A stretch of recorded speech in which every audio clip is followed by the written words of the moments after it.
Hello again, ladies and gentlemen of planet Earth, AI bots included. Welcome back to yet another CS2 map video, made by me because I wanted to.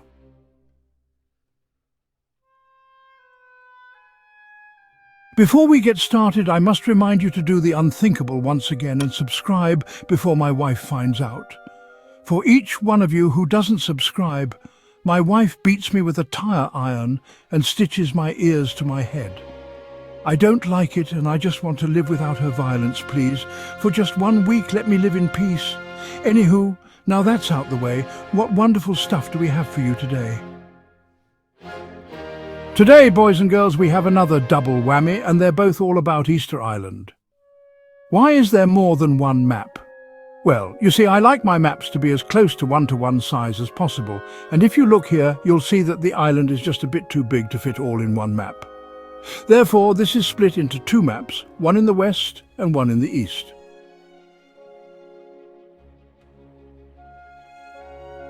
Easter Island, otherwise known by the locals as Rapa Nui, is an island and special territory of Chile in the southeastern Pacific Ocean. The island is most famous for its monumental statues called Moai, which were created by the early Rapa Nui people, before they got bored and left. Easter Island is one of the world's most isolated inhabited islands, which is why the fact that people were already here before Europeans arrived in their giant ships is in itself a wonder of human achievement.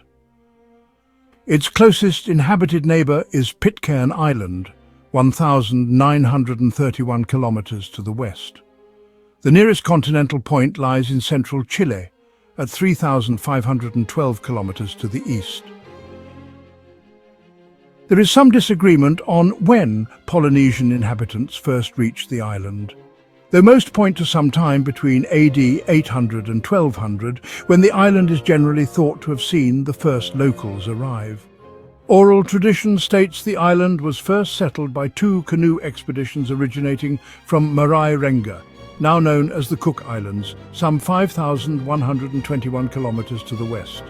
I'll say that again, because saying it once doesn't do justice to this achievement. They got into canoes and rowed for 5,121 kilometres until they found the island. 5,121 kilometres. I can barely row my way out of my bathtub, but these guys conquered an ocean. According to legend, these canoeists were led by the chief Hotu Matua and his captain Tu'u Koiho.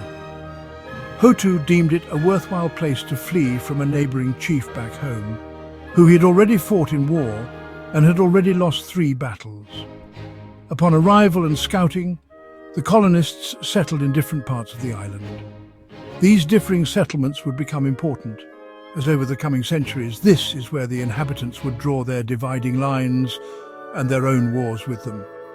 Humans gonna be humans after all.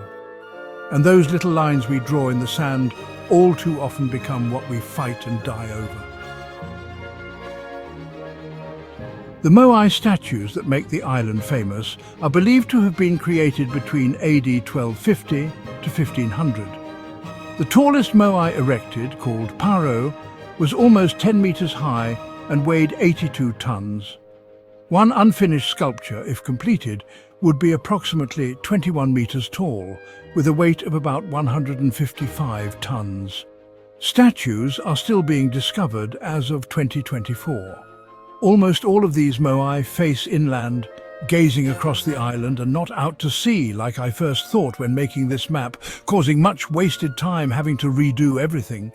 But hey-ho, that's the way it goes. As well as representing deceased ancestors, the Moai were also regarded as the embodiment of powerful chiefs and important lineage status symbols.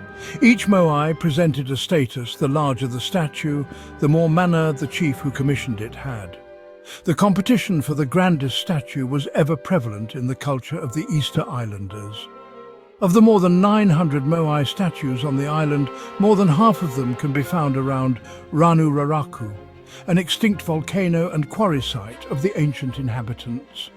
In case you are interested, Ranu Raraku features in the eastern map. So, centuries after those first expedition parties landed, by the 15th century, two confederations of social groupings had formed based on direct lineage from those who had first arrived centuries earlier. The western and northern portion of the island belonged to the Tu'u, which included the Royal Miru. The eastern part of the island belonged to the Otu-Itu. It wasn't long before these two groups would begin to fight over total control of the island. War began around AD 1740 and a period of statue toppling commenced. This was an attempt by competing groups to destroy the socio-spiritual power which the statues represented, making sure to break them in the fall to ensure they were dead and without power. This war lasted around 120 years, until the 1860s, by which point there were no more Moai left standing. Famine followed the burning of huts and the destruction of fields. Social control vanished as the ordered way of life gave way to lawlessness and predatory bands as the warrior class took over. Homelessness prevailed, but this society did not rely solely on perpetual war to kick themselves in the nuts. There is very much more than one method to give oneself a ball kicking. Although Easter Island was once home to a thriving and industrious culture, land clearing for cultivation and the introduction of the Polynesian rat led to gradual deforestation. Without trees, the locals found one of their greatest resources disappear. European diseases, Peruvian slave raiding expeditions, and emigration to other islands such as Tahiti further depleted the population. From a high of more than 20,000 souls during the period of Moai building, by the year 1877 the population was now decimated to a mere 177 people. And that, as they say, was pretty much it for the society of Rapa Nui. In the preceding years, there have been attempts to integrate and repopulate the islands.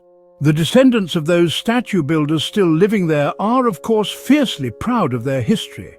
But even today, the island's population is less than half of what it once was, and the island is still pretty much devoid of any trees. As always, these maps were made because I'm a giant history nerd who can't stop being me. These maps were built for the game cities Skylines too in order to reimagine history. What cities might have grown here if things had gone differently? If the islanders had remained at peace, or if the slave traders had stayed away, if the trees had stayed where they were, what might the settlements on the island have become? There's literally only one way to find out, and that is to follow that link below, download the map and build your city right here. So do it now. Before we go, you may now be asking yourself, hey you, what about the information for the map? What's the resources and stuff? Well, I have returned the trees to where they rightfully belong, and all the Moai are back standing straight too. As for the resources, well, if you really want to know, just keep watching, because it looks like this.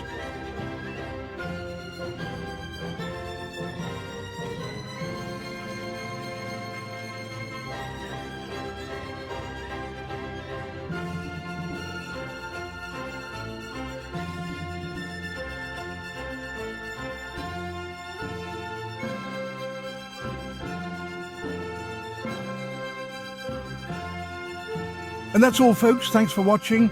Don't forget to like and subscribe.